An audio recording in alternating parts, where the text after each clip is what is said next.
and he is holding opposing batters to a 176 batting average. So Bayo, much like his counterpart for game one, Brandon Walter, has been very dominant on the mound.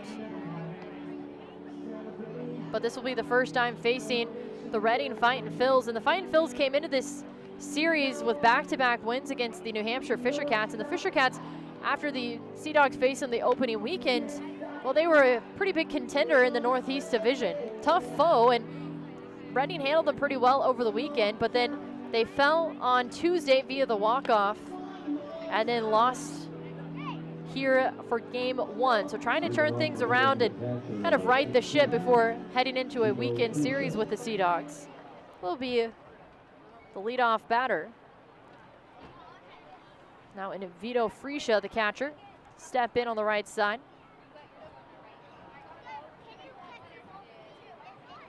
He bats on the right side, facing the right-hander, Brian Bayo. Here's the first pitch, and it misses inside for ball one. 95 mile an hour from Brian Bayo as he sets at the waist, kicks. Here's the 1-0. Misses inside, ball two. First pitch, by the way, at 7:18. Nice, cool 63 degrees. We've only had 3 degrees cooler since the first pitch of game one of the doubleheader as Bayo comes set again.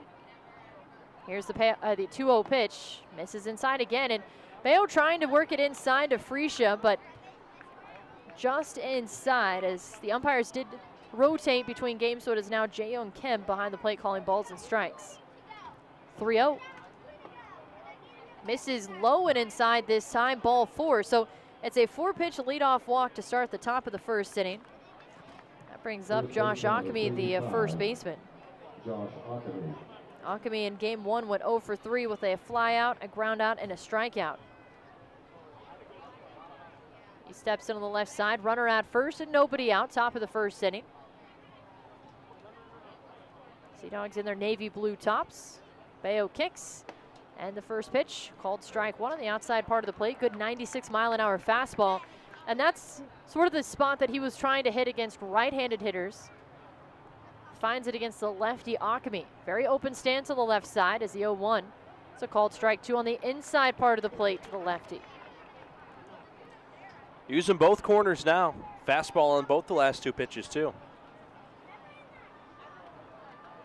Bayo comes set.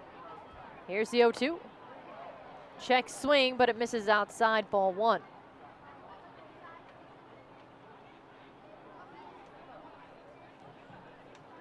Bayo in his last start did get the losing decision against Somerset on April 29th. He went 5 1/3 innings as the 1-2 pitch. Misses inside, evens the count, 2 balls and 2 strikes. Allowed 2 runs on 3 hits with 4 walks, which was a season high, but also struck out 8. So he now has the signs from his catcher, Eli Marrero. Here's the 2-2. Swing and a miss, strike 3, and that's the first strikeout for Brian Bayo, and out number 1. Here in the top of the first inning. Well, Ockamy is one of those guys who can walk a lot. He's got a lot of swings and misses in there too, but the one thing he does really well is make you throw a lot of pitches, and that time Bayo didn't make him wait too long, got the swing and the miss. Jalen Ortiz now in on the right side. In the first pitch, he elevates it a little bit. It's a called strike one with a 96 mile an hour fastball. Ortiz in center field for game 2. As he swings and tips it foul at the plate for strike 2, and Bayo, this is probably the best at bat that he has had so far. I mean, he's up early, no balls and 2 strikes against Ortiz. He comes set again. Here's the 0-2. High and in, another fastball at 96, that's ball 1. Ortiz went 2 for 2 in game 1 with a double and a single.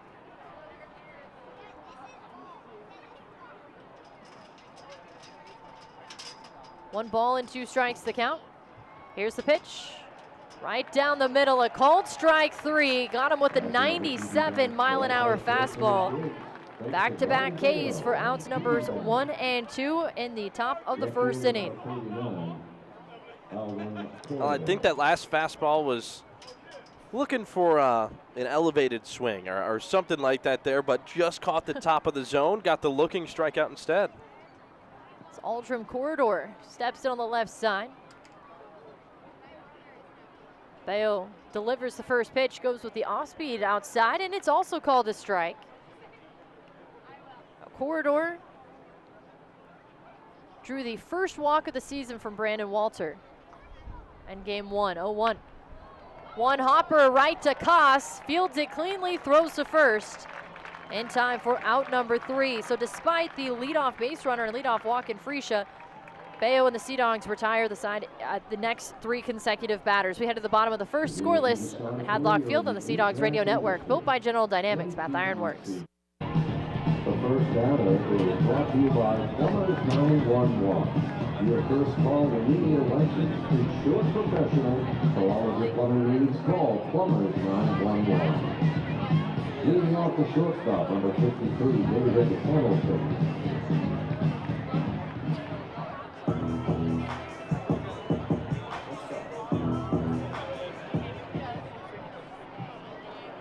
Bottom of the first inning, the Portland Sea Dogs hold the Fightin Phils scoreless in the top of the first, with David Hamilton leading things off the shortstop here in game 2. First pitch misses inside with a fastball from the right-hander Adam Leverett. Leverett 1-3 with a 6.05 ERA. This is his 5th start of the year as he comes set, kicks. 1-0 is popped up in the infield down the third base side. Castillo, the third baseman, moves into foul territory. He makes the catch in time for out number 1. That brings up the catcher and Eli Marrero. Leverett has tossed 19 1/3 innings, has allowed 13 earned runs on 26 hits, while walking just 3 and striking out 23. As he steps in on the left side, Marrero, the switch hitting catcher. Leverett kicks, and the first pitch is a swing and a miss for strike 1. Marrero did not play in the first game of this doubleheader. Slightly open stance on the left side. 0-1. Misses a little bit low that time, evens the count. 1 ball and 1 strike. And this is what we praised Marrero for on Tuesday, was just the fact that Marrero stays so patient. 1-1, check swing, ground ball, third base side. Castillo, a long way to run, and Marrero beats out the throw. Check swing, base hit. You don't hear that every day. No, not at all. And you go and you look. He tries to pull up his swing about a quarter, halfway through, just dribbles it down the third base line, but Marrero's got enough speed to make it work like that. So Marrero reaches on the 1-out single. That brings up Devlin Granberg, who steps in on the right side. First pitch is a called strike 1. And I had to double check something because I noticed the shoes first. I noticed a good pair of Jordans when I see them. It is Corey Wimberly coaching first base with his red and white. Are they Dunks? I don't know that detailed of shoes, but rocking the Jordans that we saw a lot at third base last season as Corey Wimberly, the former manager, but now base running and I believe outfield coordinator for the Boston Red Sox, coaching first. Check throw, though, over to Marrero. Beats the throw back. Leverett kicks, and the 1-0 chopper to the third base side. Past the diving third baseman Castillo. Into left field. Marrero with a tight turnaround second actually stumbles on the infield dirt, and that, I don't know if Marrero would have actually run to third because it was a pretty shallow ball in left field, but regardless, that puts 2 men on and just 1 away here in the bottom of the first inning. He was going to make an aggressive turnaround there. Well, I mean, he did try to and obviously hit the deck there, but I don't think he would have made it there. It would have been a risky play at best, and, well, just has to wipe himself off and get back to the bag. Pedro Castellanos in on the right side. Here's the first pitch. Swing and a miss on the off speed for strike 1. Castellanos, tonight's Service Master Fire and Water cleanup hitter. Had 2 RBI in game 1. The sacrifice flying a double. Leverett looks back to second. Here's the 0-1. Check swing, and this time it's a foul ball. not into fair territory. You know, it is something you don't see very often in baseball, just check swing hits in general. But, I mean, within the last week, we did see a check swing triple from Mike Trout. That is true. Now a check swing single from Marrero.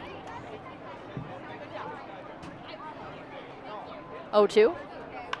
Swing, and this one is popped up down the right field line. Conley moving over, and it is into foul territory, out of play. Count remains no balls and 2 strikes. Now, have you been fooled by those edited Twitter videos that it's like Mike Trout, for example, with a check swing, and then they edit an actual home run? I've seen people fooled by those. I was fooled the very first one I saw. It was a check swing from Gary Sanchez, and they had clipped it into that last series against the Astros, obviously the very controversial one. Yes. But, yeah. 0-2, fouled straight back. That one got me. I will say that. Some of those are some good editing jobs, but yeah, after the first one, I kind of kept my eyes peeled after that. Yep. I just go straight to the comments. Yeah. You see people saying, "Wow, that Gary Sanchez has a lot of power. It's not a lot of swing, just a lot of power." The comments will always tell you what's going on. Yes, because people will quickly call you out if you're fooled by one of those. Leverett looks back to second. Here's the 0-2. Fouled straight back to the top of the netting, but it stays on the field side instead of the fan side. Well, Castellanos had himself a pretty good first game of this doubleheader. Sure, he'd like to get the first inning action going again here in the second. Leverett takes the deep breath. 0-2. This is low and outside for ball 1. And you brought it up in game 1 of how the Sea Dogs have been better with scoring in the first inning. Well, they have another opportunity here with 2 on and just 1 out.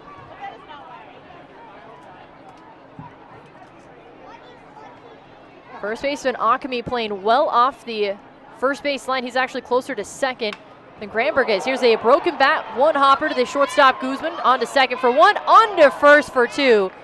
6-4-3 double play as Guzman avoids the pieces of the bat. We head to the top of the second.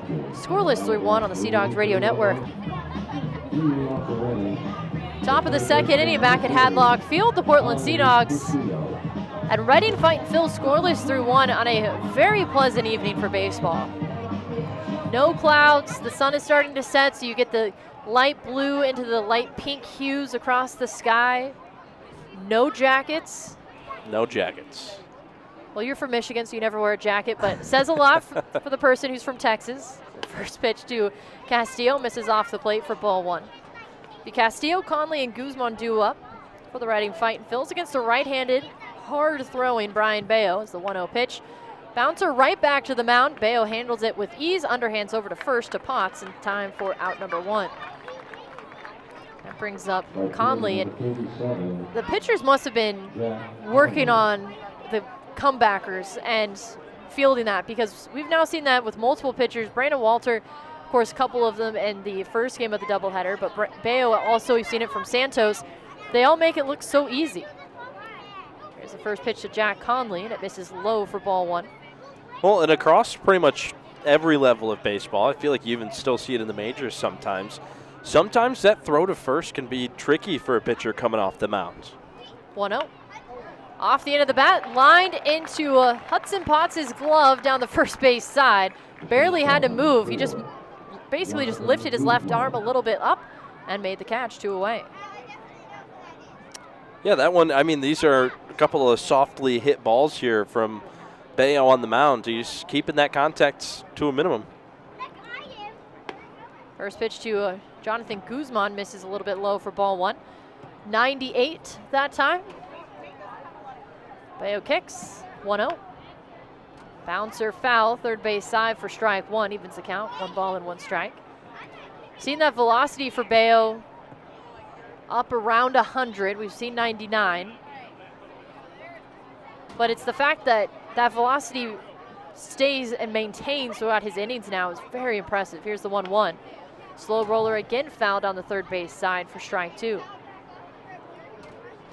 And it sounds like Guzman is barely making contact with Bayo's pitches. Like you said, just making very small, very little contact, if anything. Here's the 1-2. Loop down the right field line, hooking foul. Potts gives it chase, but it falls into the seats. Count remains 1 ball and 2 strikes. You haven't really seen anybody make solid contact with that fastball yet. Seen a lot of swings and misses and, you know, really just some weak contact on some of the off-speed stuff so far. But, yeah, I mean, if he stays in the zone, you know you're going to get some good stuff from Brian Baio. 1-2. This is low and outside for ball 2, evens the count, 2 balls and 2 strikes. And, you know, the one thing about, or the one word that multiple people have used to describe his fastball is electric. So it might be 97, 98, look good, as this one is a one-hopper to the shortstop. Hamilton fields it to his left and fires to first. And time for out number 3. Just to finish the thought, that fastball is going to move. And it is going to zip and zag all over the place. So 3 up, 3 down, top of the second. We head to the bottom half. Still scoreless on the Sea Dogs Radio Network, built by General Dynamics, Bath Ironworks.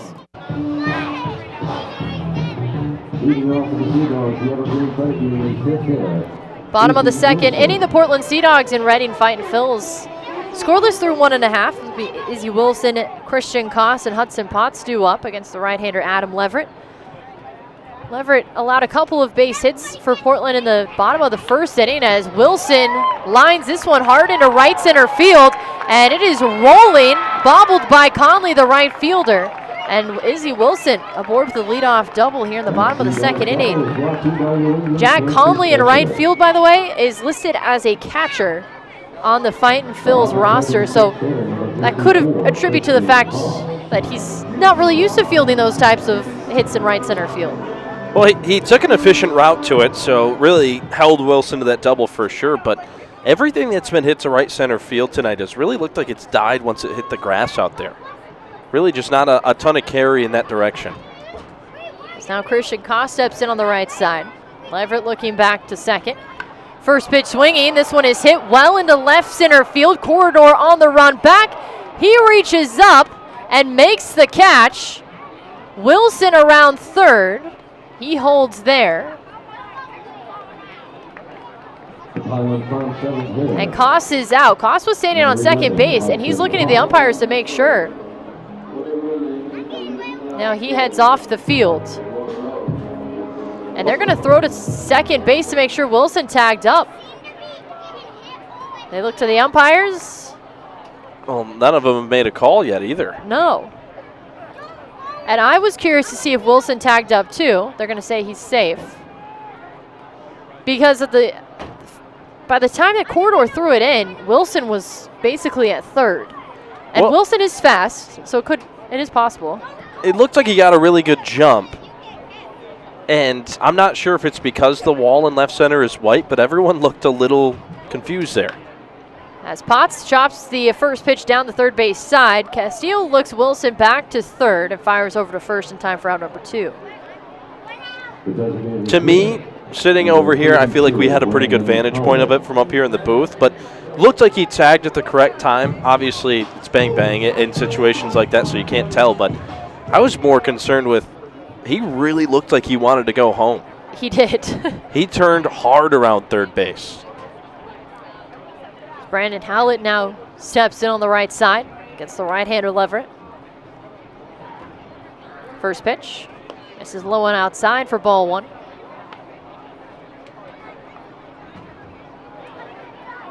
Leverett now asking for a new baseball.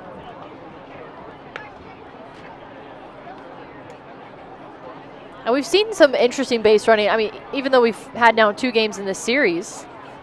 Here's the 1-0. Check swing, but it misses low and inside for ball 2. And I think that third base coach and manager, Chad Epperson, has a lot of faith in his team as base runners. Gives the green light quite often. Here's the 2-0.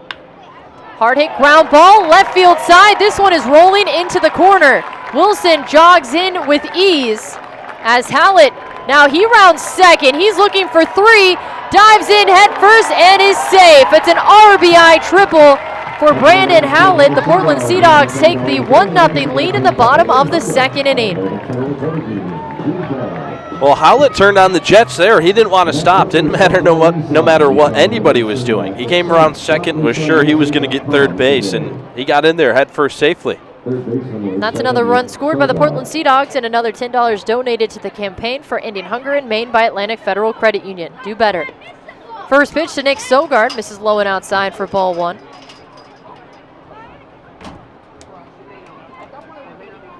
Howlett at third. 2 away, bottom of the second. 1-0. Misses a little bit outside for ball two, and Sea Dogs hitters just being patient right now. That is the third triple of the doubleheader that we've seen. Leverett comes set again. Here's the 2-0 pitch. Swing and a miss on the breaking ball. A good curveball on the low and outside part of the plate, and Leverett seems to be working hitters inside and out, not necessarily north and south very much tonight. Has the sign he likes, kicks in the 2-1. Misses outside again, ball three. Well, that most lethal spot, you talk about moving inside and out, is really down the third base line. It seems like they've been able to take that pitch down that line. 3-1, misses low, ball four. So Sogard draws the walk. That puts runners on the corners for Portland, and we head back to the top of the batting order with David Hamilton. And as Sogard draws a walk, having good eyes require annual eye care, and Eye Care Medical Group wants to make sure you visit your optometrist this year.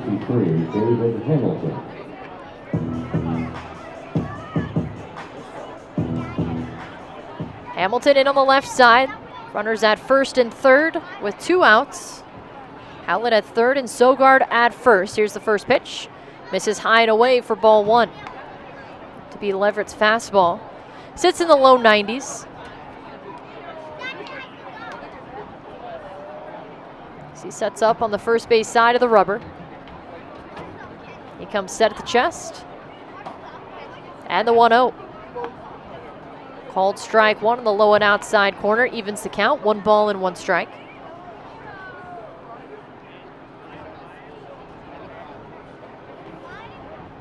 First baseman Akemi playing in front of the first base bag. Here's the 1-1, popped up high down the third base side. Looking up is Castillo. He drifts into foul territory and makes the catch in time for out number 3. But 1 run comes across off of 2 hits, no errors, and 2 left on base. We head to the top of the third inning. The Portland Sea Dogs leading 1-0. Riley Edwards will have the play-by-play on the other side of the Sea Dogs Radio Network, built by General Dynamics Bath Iron Works.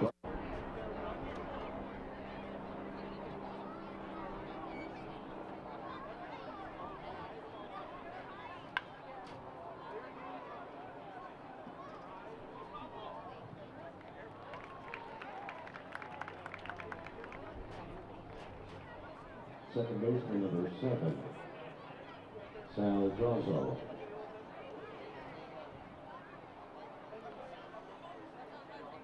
Back in the top of the third, where Brian Bayo has already gotten the first out of the inning.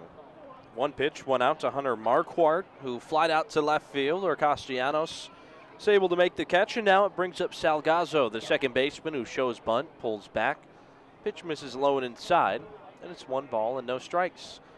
1 out, bases are empty, and a 1-0 Sea Dogs lead now. Here's a pitch from Bayo. Swing and a miss. Outside on the fastball at 95. 1 ball and 1 strike now.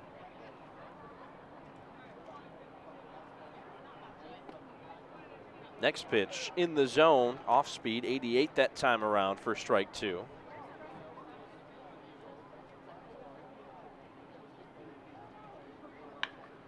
This on a line to second base, and Christian Koss there with a little hop to make the catch for out number 2.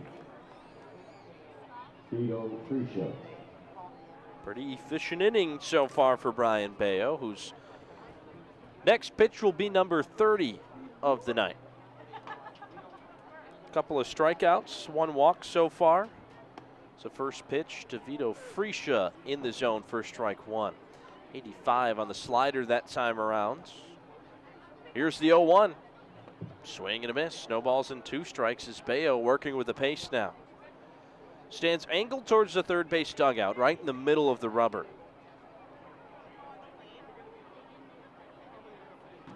Freesia in the box, and here's the 0-2.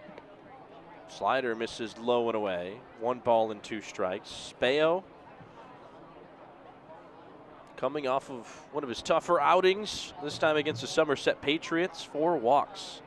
And that one, the 1-2, fouled off of Marrero's chest protector at home plate. Still pitched pretty well. Gave up just 2 runs on 3 hits, 5 in a third inning, so tied his longest outing of the season. Still 8 strikeouts even with those 4 walks. Opponents hitting 176 against him. The 1-2. And Bayo thought he got him. Takes a few steps towards his dugout, but turns around to get the ball from Marrero. It's 2-2. Fastball missed up high. The break even. Taken on a line to first base, where Hudson Potts is there to make the grab. Couple of fly balls and a line drive there to end the top half of the third inning. Brian Bayo works through his third scoreless and hitless frame. We head to the home half of the third right here on the Sea Dogs Radio Network, built by General Dynamics Beth Ironworks.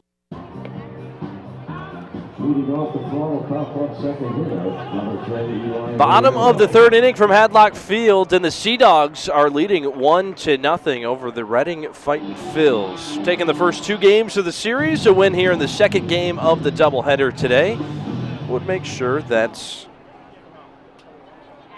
they take at least a split of this series, if not more.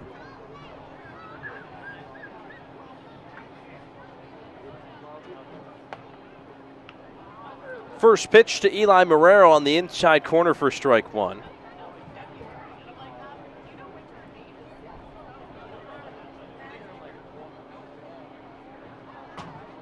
Next pitch, off speed, bottom of the zone for strike 2. Marrero didn't play in the first game, but behind the dish, giving Cole Cottom a rest for the second game. The 0-2. Misses inside. It's 1 ball and 2 strikes.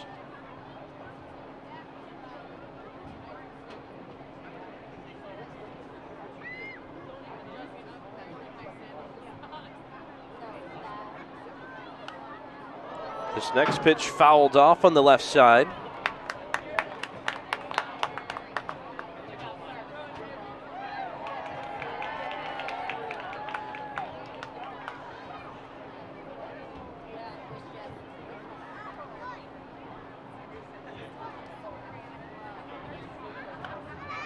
Next pitch fouled off, same spot, 1 ball and 2 strikes.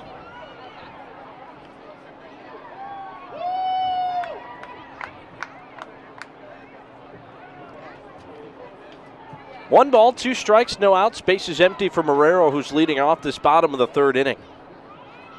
1-2. Misses low, evens it up, 2 balls and 2 strikes. And Marrero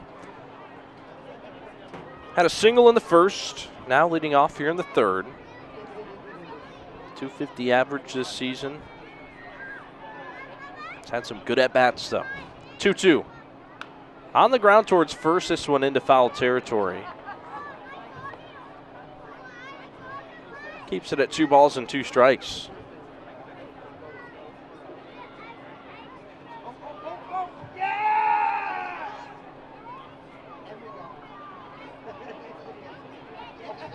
Marrero, the switch hitter in the box, 2-2, fouled off. Doing his thing, being gritty in that left-handed batter's box.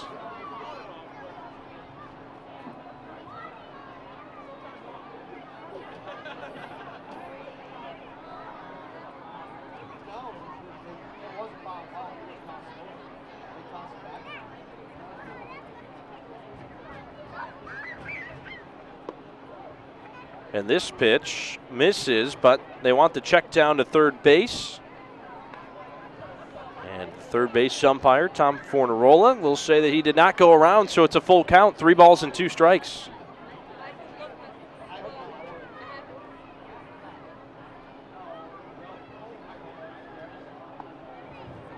And this next pitch misses, so Marrero works a walk.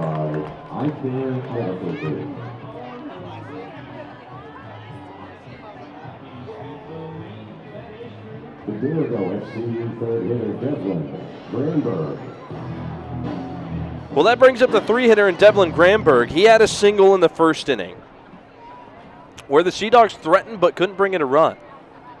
Brought it a run in the bottom of the second. So first pitch to Granberg is on the ground, third base side, but foul just in front of the feet of Chad Epperson, the manager and third base coach for the Sea Dogs. In the second inning, though, it was Izzy Wilson who got things started with a double. A couple outs later, Brandon Howlett had himself a triple down the left field line. That's how we made it to 1-0. Leverett checks first, now comes set. From the stretch, the 0-1.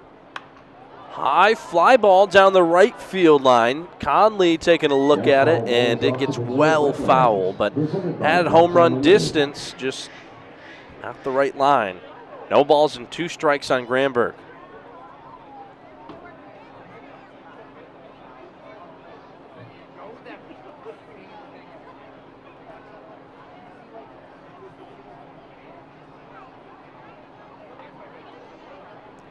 Before we see the 0-2, we'll see a check on Marrero at first base.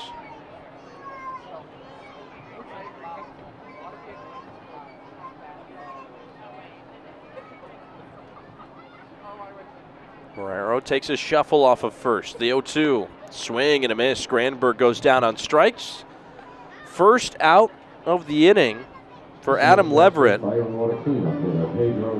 was allowed a handful of base runners so far in this game, giving up 4 hits through 2 1/3 finished.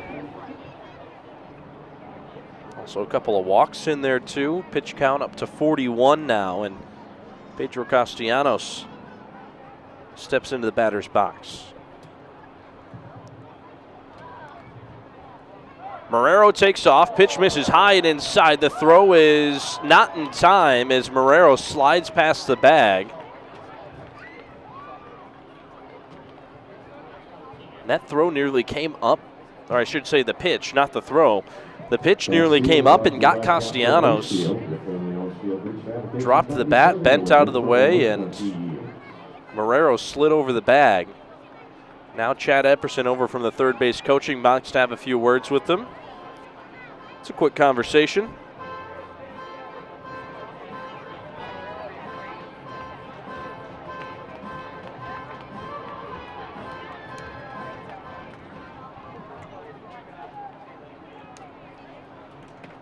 So now Marrero leads off of second. Runner in scoring position with 1 out. The pitch to Castellanos is high in the air but fouled down the right field line. 1 ball and 1 strike. 1-0. Sea Dogs leading here in the bottom of the third.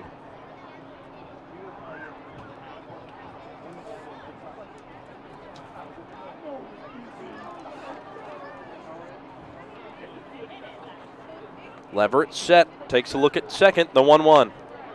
Lifted high down the left field line, but this one foul as well. It'll move to 1-2, just a long, high strike. Castellanos batting .143 with runners in scoring position so far this season. Well, has driven in 9 runs in those scenarios, over 21 at-bats. The 1-2. Misses low, evens it up, 2 balls and 2 strikes.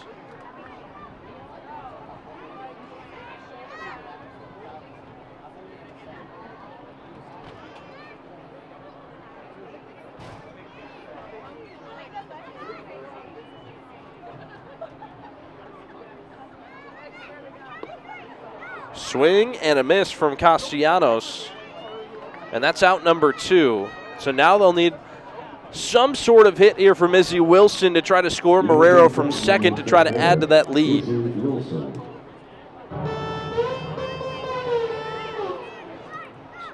So after a leadoff walk, back-to-back strikeouts from Adam Leverett.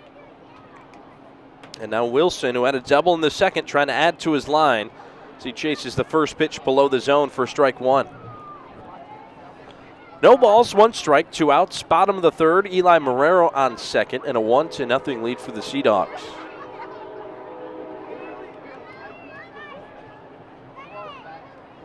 Oh, 1. Misses low and inside. Evens it up, 1 ball and 1 strike.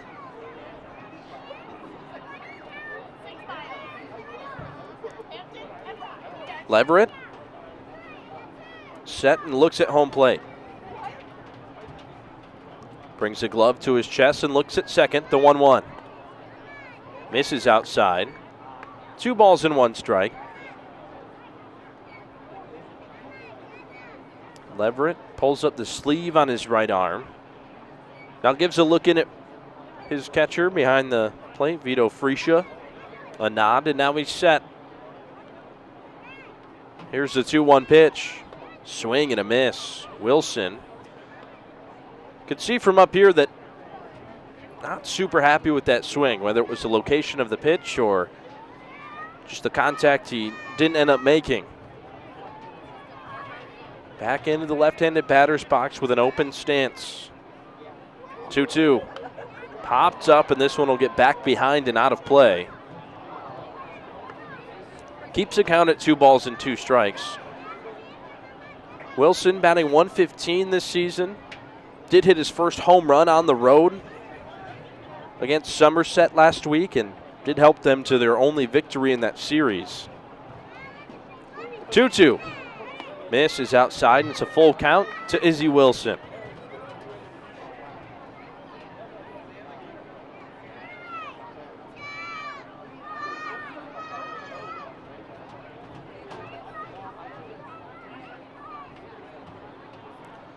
Long at bat, but a runner in scoring position with 2 outs. The payoff pitch. Swing and a miss in a low off-speed pitch. Gets Wilson to swing out of the zone. That'll end the 3rd inning, but the Sea Dogs, they do strand a runner, but still have the 1-0 lead as we head to the 4th inning, right here on the Sea Dogs Radio Network, built by General Dynamics, Bath Iron Works. Leading off for Reading, the first baseman, number 35, Josh Ackerman. 1-0 the lead for the Sea Dogs, so we've made it to the 3rd, or I should say 4th inning of this 2nd game today. Doubleheader due to the rain out yesterday. Sea Dogs took the first one 5-1 and now have a 1-0 lead as we've entered the 4th inning. Bayo back on the mound. His first pitch to Akami is a fastball that misses high and wide for ball 1. Thanks for joining us here on the Sea Dogs Radio Network. Riley Edwards alongside the voice of the Sea Dogs, Emma Tiedemann, as the first strike comes across for Bayo against Akami. It's 1-1. Planted the fastball on the inside corner. 37 pitches so far for Bayo. The 1-1. Misses low. 2 balls and 1 strike.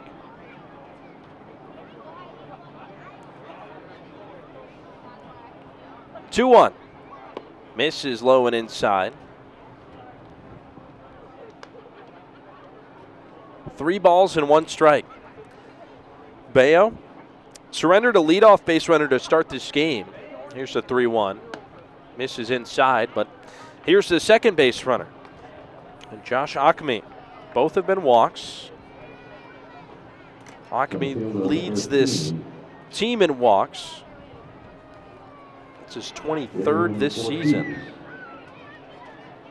Mentioned that Akami leads Reading in walks, while Jalen Ortiz leads them in strikeouts, although he's done very well this year. 5 home runs and a .232 average, 32 strikeouts coming into today. As a first pitch fastball catches the inside corner at 95 for strike 1.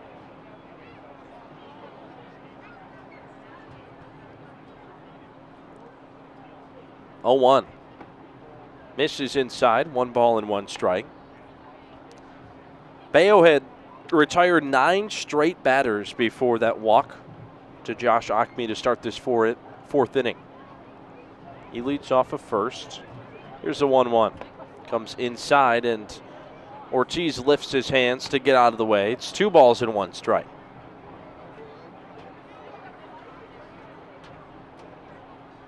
Ortiz has been slowly working his way up through this Phillies organization. He's an organizational all-star in 2017 and 21.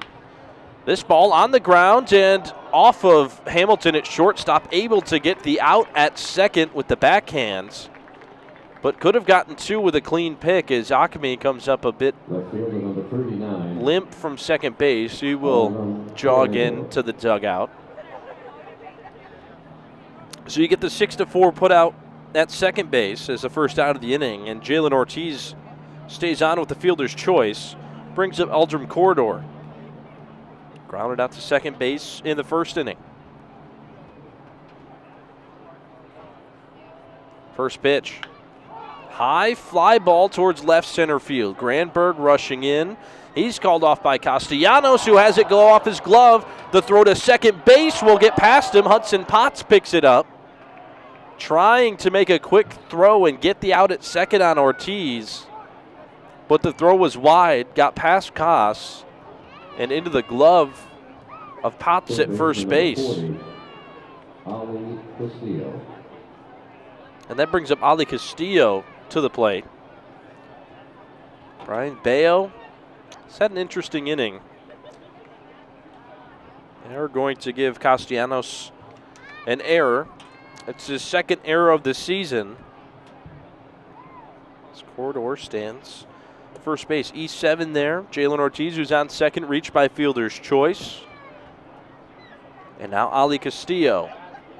Bounced out back to the pitcher in his first at-bat. He's 0 for 1 tonight.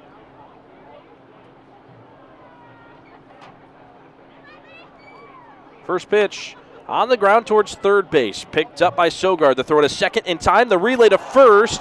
Bounces and gets away. Run will come in to score with Jalen Ortiz. And it's tied at 1. It was a 5-4 put out at second base for the second out. And Castillo will reach on the fielder's choice.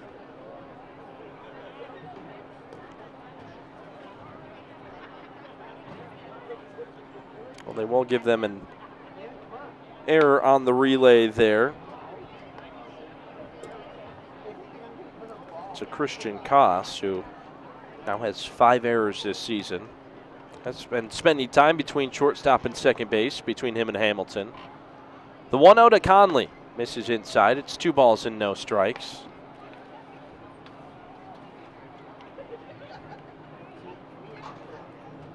Tied at 1 now. Runner on first. 2 outs here in the top of the 4th.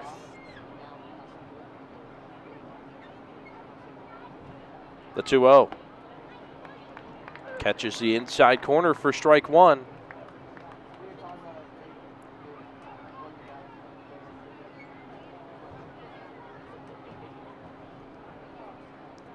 The pitch, swing and a miss. Conley way out in front. It's 2 balls and 2 strikes. Conley lined out to first base in the second inning. He's 0 for 1 in this game. Did appear in the first game. Did have a triple, scored the lone run in that 7th inning of that 5-1 loss for Reading. It's Bayo working from the stretch, runner on first. 2-2, swing and a miss. 3rd strikeout of the night for Brian Bayo. The run does come in to score, but Reading still searching for their first hit in the game as we move on to the bottom of the 4th inning. All knotted up, back to square one. 1 run apiece, and we'll be back with more here on the Sea Dogs Radio Network, built by General Dynamics, Bath Iron Works. Bottom of the 4th inning, and Reading figured out a way to bring their first run across in this game before they logged their first hit on the scoreboard. Right now we're tied at 1 apiece in the bottom of the 4th, so Sea Dogs with a chance to take that lead back with Christian Cos at the plate. Cos had one of 2 errors that occurred in the top half of this 4th inning. So he takes a breaking ball on the inside corner for strike 1. Couldn't quite make the relay from second base to first to get the inning-ending double play. 0-1. Swing and a miss and a breaking ball outside. No balls and 2 strikes. But Cos has done some fantastic work at the plate for this team this season. 14 RBIs. As he fouls this pitch off into the net behind home plate. He's brought that average up to 277. A couple of home runs sprinkled in there as well. Here's the 0-2 from Leverett. On the ground towards third base. It's picked up, and the throw is offline, and a head-first slide from Koss gets him in there safely for a leadoff single. Castillo had to field a slow roller, make the throw on the run. Came a bit up the baseline, and Koss avoided the tag with the head-first slide. I think if he stayed on his feet, he would have been tagged out, but it was the fact that he dove and went right under the tag. Really heads-up base running. I agree with you there. I think if he stays on his feet, he's out, which is not something you usually hear in baseball too much. Swing and a miss. Well, especially at first base. I mean, typically, you're staying on your feet the whole way. Yeah, that's true. I guess I'm talking about first base in particular. I think most other places coaches would prefer you to slide. Throw over at first base. Koss in head first safely. But yeah, I guess you don't see a lot of slides at first, but that one was necessary. Koss shuffles off of first base, draws over another throw. And that's the second one, so if Leverett throws over there one more time, he's got to get him, or else you get second base. And Koss knows that. He's shuffling out to a bigger lead at first. The 0-1 to Potts. Misses up high with the fastball at 90. It's 1 ball and 1 strike. Yeah, and if you're the runner in this situation, why not take an extra step or two? Maybe catch Leverett, forgetting about the other two attempts. Make him work for it. 1-1, Koss takes off. This is a high fly ball to center field. Ortiz back on the track at the wall. See ya. 2-run home run for Hudson Potts. And it's a 3-1 Sea Dogs lead.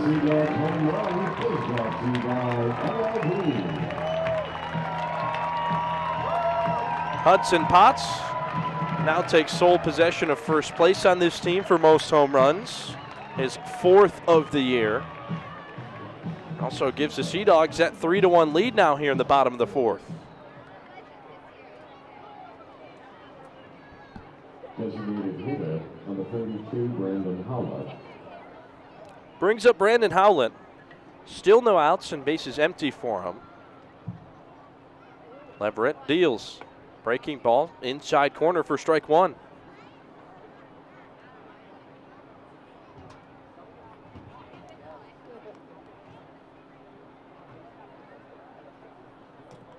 The 0-1 bounces in front of home plate. Gets all the way to the backstop.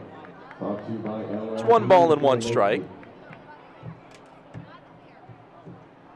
Howlett in his first at-bat tripled. Had an RBI triple in the second inning. The 1-1. Swing and a miss. Another pitch that was short of the plate. This time Howlett offered, and it's 1 ball and 2 strikes.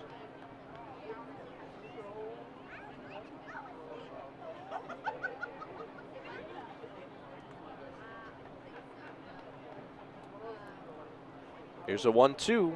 Swing and a miss. Howlett goes down on strikes. Got out ahead of the off speed there. It's a first out here in the bottom of the 4th. Good pitch to go back inside after a couple balls bouncing in front of the plate, a little bit outside of the zone as well. It's now 4 strikeouts for Leverett tonight as Nick Sogard steps into the left-handed batter's box. First pitch. Misses inside. 1 ball and no strikes. Now 4 strikeouts for Leverett tonight. 3 of those came in the 3rd inning. So not very spread out. Been condensed over the last 7 batters or so. 1-0. Fastball on the inside corner for strike 1. 1 ball, 1 strike, 1 out. Bottom of the 4th and a 3-1 lead for Portland. This pitch lifted into center field, although much more shallow than Potts as Ortiz took a couple of steps in and makes the catch to put away Sogard for out number 2. Mentioned that it was slightly more shallow than Potts. Well, Hudson Potts took it 415 to straightaway center field. 104 miles per hour off the bat. Now it's David Hamilton. First pitch shows bunt, pulls back as the pitch missed up high. It's 1 ball and no strikes. This is the guy that Hudson Potts had to break the team lead in home runs with. They were both tied at 3 there for a short amount of time. It's the 1-0. Breaking ball at the knees for strike 1. Well, after 2 on opening night, it's a good start to the season. 1-1. Misses outside. Did have those 2 on opening night, and one of them a grand slam.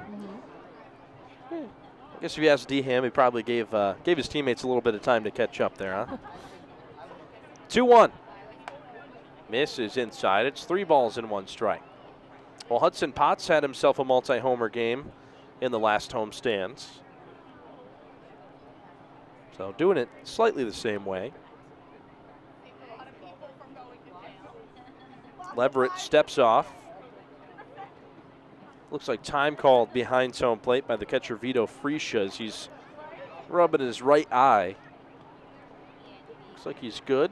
Crouch back down behind home plate, and Leverett set. 3-1. Off speed, got the low and away corner for strike 2. But in the grand scheme of the Eastern League, the Sea Dogs actually have the second lowest amount of home runs. Payoff pitch, swung on and missed.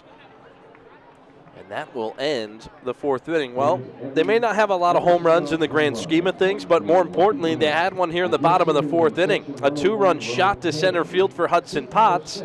And it's a 3-1 lead as we head into the 5th inning right here on the Sea Dogs Radio Network, built by General Dynamics Bath Iron Works.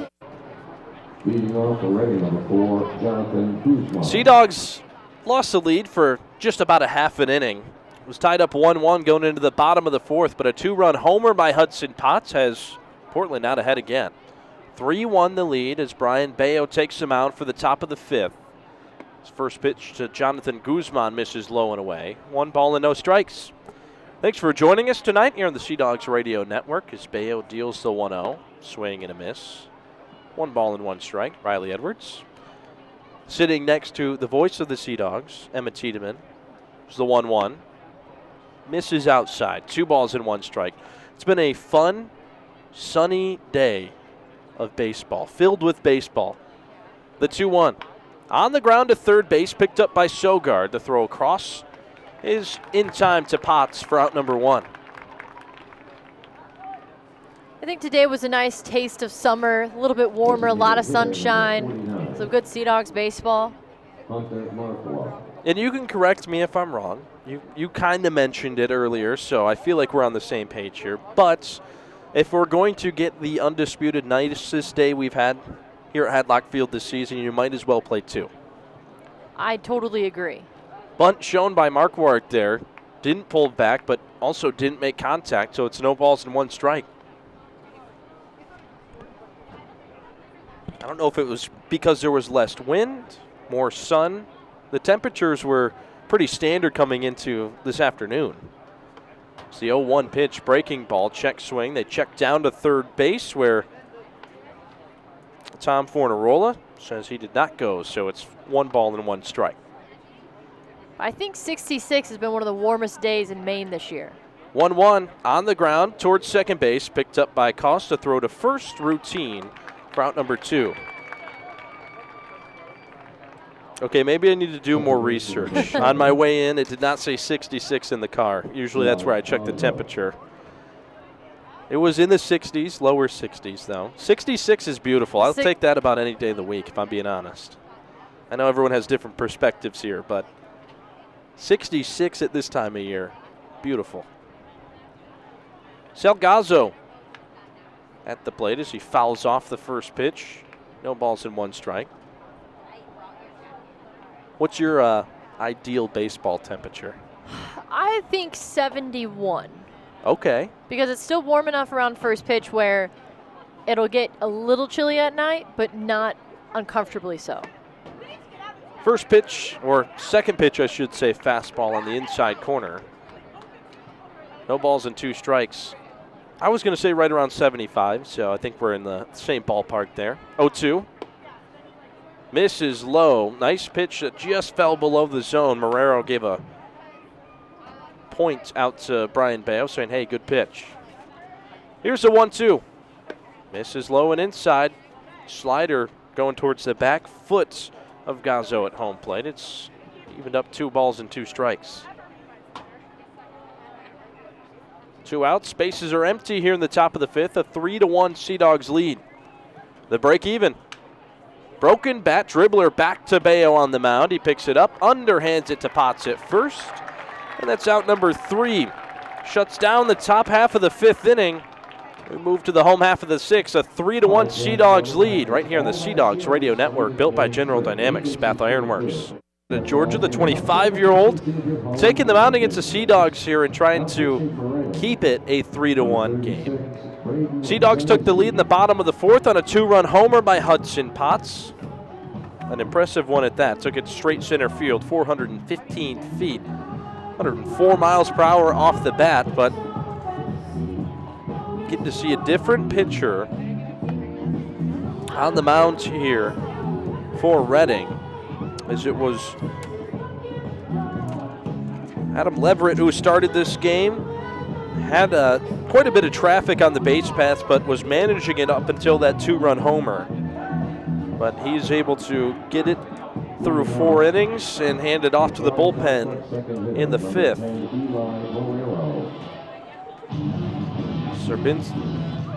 Serbinski, 1-0 with a 2.31 ERA over 7 appearances so far. Has worked through 11 2/3 innings, 6 strikeouts, 3 walks. Faces 2, 3, and 4 in this lineup. Eli Marrero to lead off. First pitch. Popped up. This one will get back behind home plate and out of play. No balls and 1 strike.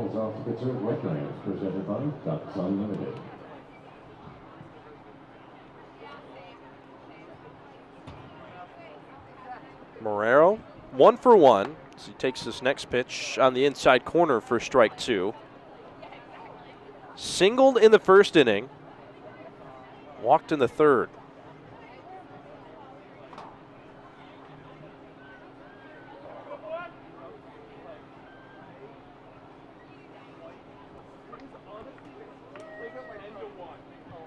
The 0-2 pitch. Wave and a miss at a high fastball. And Marrero goes down on 3 pitches. It's also the first strikeout for Serbinski. You don't hear that very often. Marrero goes down on 3 pitches. No, not at all. It's one of those guys who you really come to appreciate how gritty he is when he's on the field. Devlin Granberg steps in with 1 out. First pitch, misses low and away. He's just one of those guys who seems like he's got his hand in a bit of everything on the field. There's spots where you can really see he uses his speed, his vision at the plate, obviously his defense behind home plate. The 1-0. Misses low and away. Seems like a genuinely good base runner, too, at most times. Seen a couple of odd slides this year, but other than that, he's been right on top of it. 2-0. Misses up high, and Granberg hasn't moved the bat. 3 balls and no strikes. So we go from a 3-pitch strikeout to a 3-0 count on the Sea Dogs 3-hitter. The pitch. Catches the inside corner. Granberg has to stay at the plate. Took about a half step towards first base and then had to moonwalk himself back to that right-handed batter's box.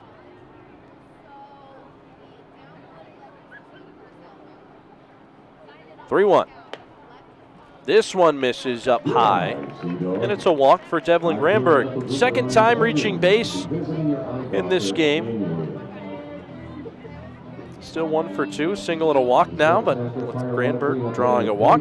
Having good eyes require annual eye care, and Eye Care Medical Group wants to make sure you visit your optometrist this year. So Granberg leads off of first. Pedro Castellanos in at the plate. His first pitch is high in the air towards left center field, coming over his corridor, and he makes the catch in front of Ortiz, coming over from center for out number 2. Right fielder, number 20, Izzy Wilson. So 2 outs, and Izzy Wilson steps up. He's 1 for 2 tonight. Had a double and came around to score the first run of the game for the Sea Dogs. It's back in the 2nd inning. Struck out swinging in the 3rd. First pitch popped up left side, not of play. 0-1. 2 outs, runner on first, and a 3-1 lead for the Sea Dogs here in the bottom of the 5th. Wilson taps the outside part of home plate. Brings the bat just above his back shoulder. 0-1. Foul tipped at home plate. Was way out ahead of the off speed there. 80 miles per hour on that pitch. No balls and 2 strikes. Christian Koss standing in the on-deck circle, hoping he gets a chance to hit in this inning. 0-2. Swing and a miss. Izzy Wilson goes down on strikes for the second time tonight. Sea Dogs strand a runner, and it stays 3-1 heading into the 6th inning, where the voice of the Sea Dogs, Emma Tiedemann, will take back over for the rest of tonight's action. You're listening to baseball right here on the Sea Dogs Radio Network, built by General Dynamics, Bath Ironworks. Top of the 6th inning, back at Hadlock Field. Brian Bayo fires in the first pitch, and it misses low and outside for ball 1. 1, 2, and 3 due up for the Fightin Phils. Vita Freesia in on the right side. As Bayo kicks in the 1-0 pitch, called strike 1 on the inside part of the plate. Evens the count, 1 ball and 1 strike. Freesia drew a walk in the first inning. He was left on base. Struck out in the 3rd as the pitch misses again for ball 2. Portland, though, leading 3-1. Difference maker has been the 2-run home run by Hudson Potts back in the 4th inning. 2-1. Foul down the first base side, evens the count, 2 balls and 2 strikes. Now there's some light throwing in the Sea Dogs bullpen currently. As Bayo looks in, he kicks, here's the 2-2. Misses low and outside with a 94-mile-an-hour fastball, and the count is now full. Fightin Phils have not worked the count full against Bayo tonight. Here's the payoff pitch, and it's a called strike 3. Beautiful pitch on the outside half. Freesia thought it was ball 4. He tossed his bat. Instead, that is the 5th strikeout of the night for Brian Bayo. Out number 1, and that brings up the first baseman and Josh Akami.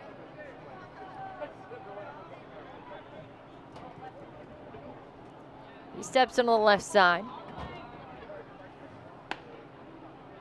First pitch misses in a little bit for ball 1.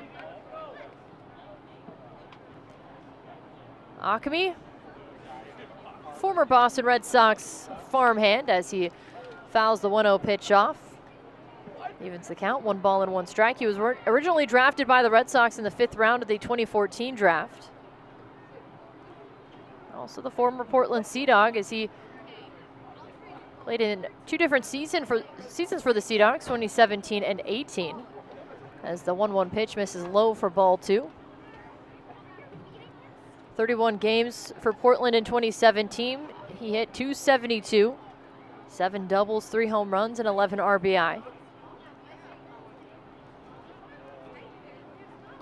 Bayo looks in, time is called. And the umpire points to Bayo. Might be an automatic ball. It is 3 balls and 1 strike. Bayo kicks, here it is. This one is hit well into right field, but backpedaling is Wilson, and he makes the catch in time for out number 2. That brings up Jalen Ortiz. Jalen Ortiz.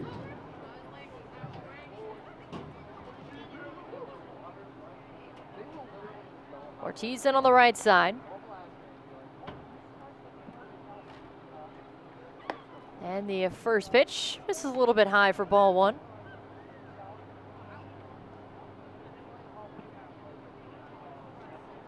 Infield and outfield playing straight away. Here's the 1-0. This one is hit high down the right field line. Wilson gives chase, but this one will fall out of play. Actually bounce its way back onto the field for strike 1. Evens the count, 1 ball and 1 strike.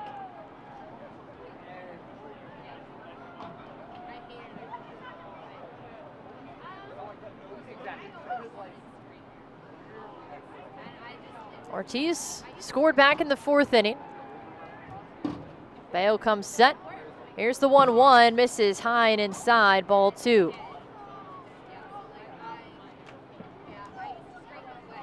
2 outs, top of the 6th inning. Here's the 2-1. Misses high, ball 3. Reading might have 1 run across. However, there's a 0 on the scoreboard that follows immediately after. Here's the 3-1. It misses high and inside, ball 4. So Ortiz reaches for the 2nd time tonight, this time via the 2-out walk.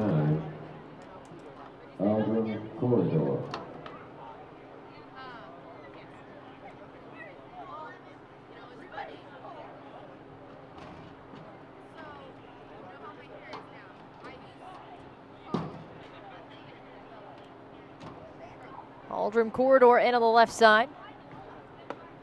First pitch is a called strike 1, and Brian Bayo really doing well with that strike zone tonight.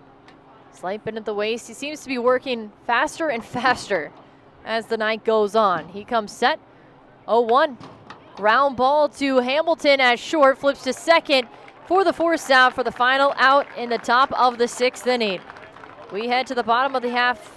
The Portland Sea Dogs leading 3-1 over the Reading Fightin Phils. Sea Dogs Radio Network, built by General Dynamics, Bath Iron Works. 6th inning sponsored by Casco Bay Electric. And the first batter brought to you by Plumbers 911, David Hamilton.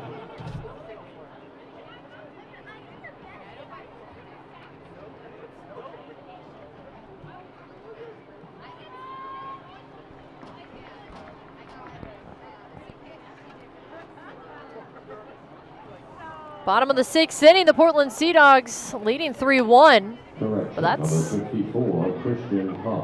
not really the big story right now, as the big story is the 0 on the scoreboard for Reading. 1 run, no hits. Brian Bayo doing a fantastic job. It's the 0-1 pitch to Christian Cross. Misses low and outside, ball 1, evens the count, 1 ball and 1 strike. And it looks like it could be Bayo's game to finish. 1-1. Fouled back to the right side. Cost down in the count, 1 ball and 2 strikes.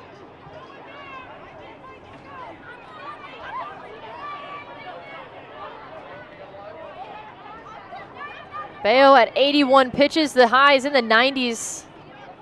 I believe it was Victor Santos with 93 pitches as the season high. As the 1-2 pitch misses outside and low for ball 2.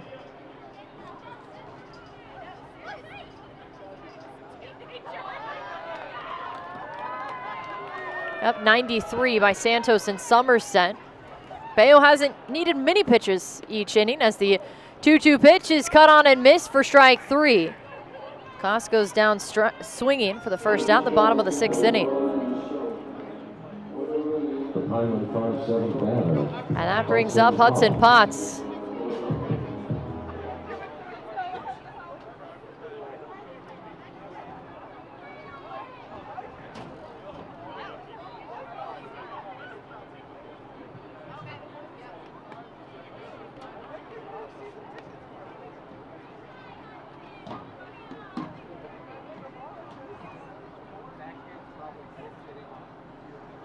One ball and no strikes, the count to Potts. 2-run home run back in the 4th.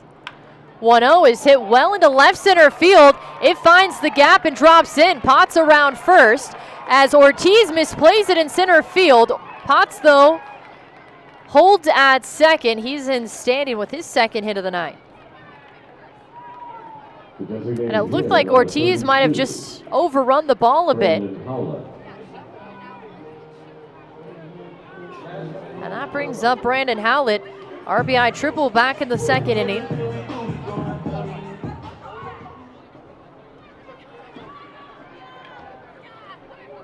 So Potts will reach on the single and then advance to 2nd on the error by Ortiz. Howlett in on the right side.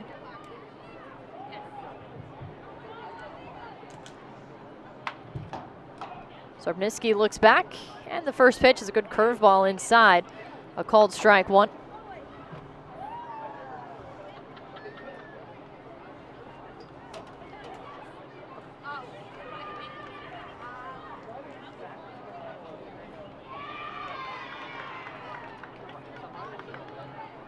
Sorbniski with the slight bend at the waist looking in. Glove to his left hip. Ball behind his back on his right side.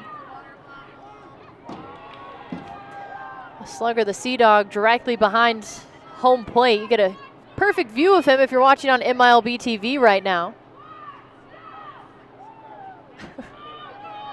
0-1. Lined hard and foul, left field side and out of play. And Howlett is now down in the count, no balls and 2 strikes.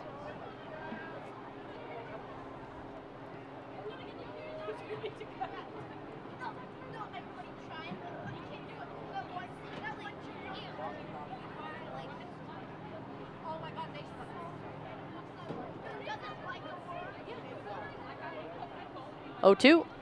Misses high and away for ball 1. 1 ball and 2 strikes.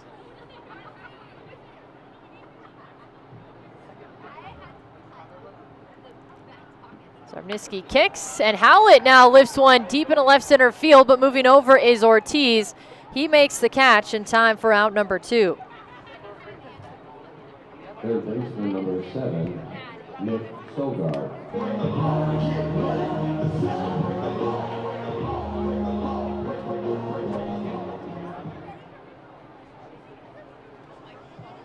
That brings up Nick Sogard, the number 9 batter. Drew a walk back in the second.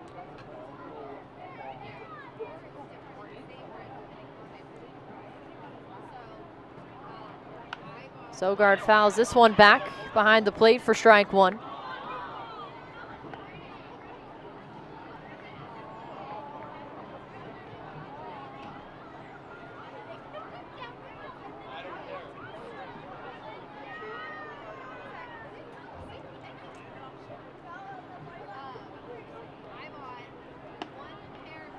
A 0-1 pitch is a called strike 2 on the inside half.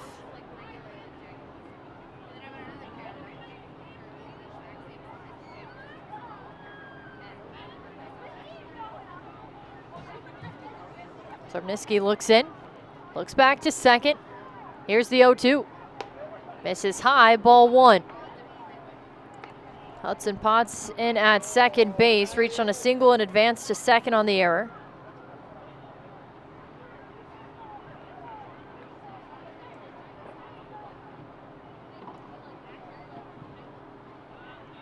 One, 2. Runs inside and hits Sogard. Well, actually, it didn't. It looked like he did head him, but he's going to head back to the left-handed batter's box, and up to third goes Potts, so it will just be a wild pitch, it looks like.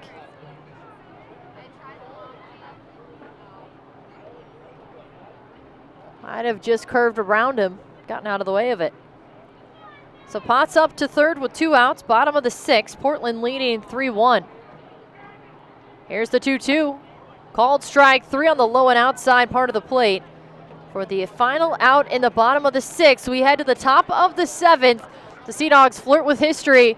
Portland leading 3-1 on the Sea Dogs Radio Network, built by General Dynamics, Bath Ironworks. Hello, everybody, and welcome back into Hadlock Field. Emma Tiedemann alongside Riley Edwards. Top of the 7th, Portland leading 3-1, but flirting with some history right now as Brian Bayo going in for a possible complete game, and the only way that the Fightin Phils have reached walks, errors, or fielder's choices. Yeah, that started right at the beginning of the game, too. Very first batter reached by a walk, so I guess you get that one out of there early, but since then, Bayo has done a great job of just settling down and getting some outs. Absolutely, as he kicks and delivers the first pitch to Ali Castillo, and it's a called strike 1 on the inside part of the plate. He has 5 strikeouts so far. 0-1. Flared down the right field side, long run for Wilson. And that is still waiting on the umpire call. I'm going to assume it's a foul ball. And Castillo quickly down in the count, no balls and 2 strikes.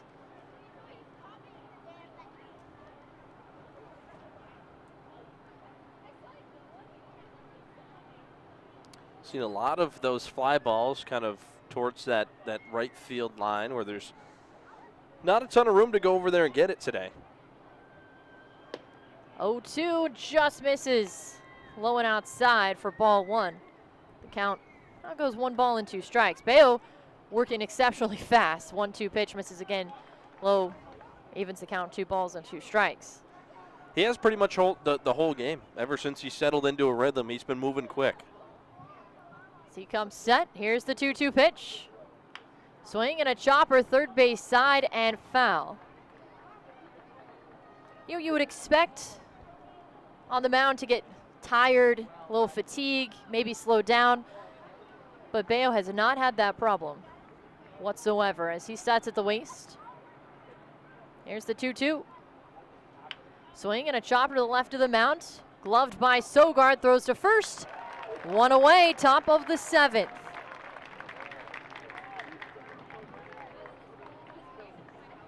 Well, it's a nice throw on the run there by Nick Sogard. We've seen that play kind of in between shortstop and third base today. Hasn't been the easiest to go out there and finish, but coming up, charging that ball, and making the throw in one fluent motion from Nick Sogard. Makes it look easy as Jack Conley in on the right side. First pitch is a called strike, one on the inside half, 95-mile-an-hour fastball from Bayo. Already has the signs from Marrero. Here's the 0-1. And it misses high, evens the count, 1 ball and 1 strike. Conley 0 for 2, struck out back in the 4th, had a line out in the 2nd.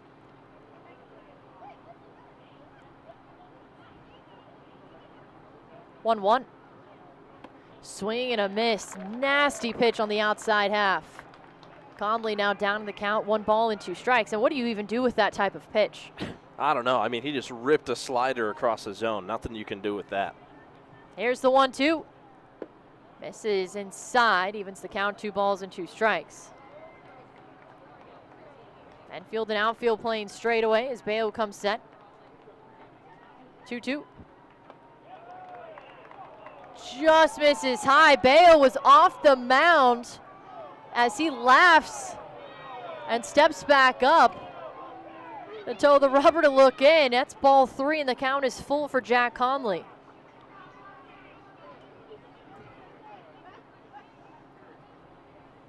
Bayo kicks, here's the payoff pitch. Swing and a foul ball at the plate. Conley will stay alive with another pitch. Now Bayo north of 90 pitches now. He's at 92. Here's the 3-2. Swing and a miss, strike 3, out number 2, top of the 7th. 6 strikeout for Brian Bayo. And the Reading Fightin Phils down to their final out as Portland continues to lead 3-1. Jonathan Guzman steps in on the right side. Bayo comes set. Here's the pitch. Swing and a miss, strike 3. And I think the pitches actually have more movement in this inning than they have all game. And that's saying a lot. 0-1. Swing and a ground ball, backhanded by Hamilton. He throws to first, and the Sea Dogs have done it! The first complete game 7-inning no-hitter in Sea Dogs history as Brian Bayo is getting mobbed behind the plate. Outstanding performance. And Bayo's name is in the history books in Portland.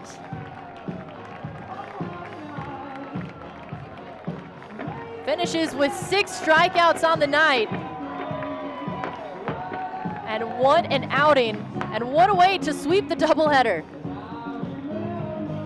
And I mean, just what a performance from this guy tonight. Brian Bayo, you mentioned the slider later on. I think he did a great job of using his fastball early, getting some swings and misses, getting some soft contact, and then using just his off-speed pitches, especially that slider, to get that more effective movement later in the game. And I mean, what a performance from him to get through 7 innings like this in the second game of a doubleheader too, having to wait around all day to make your start.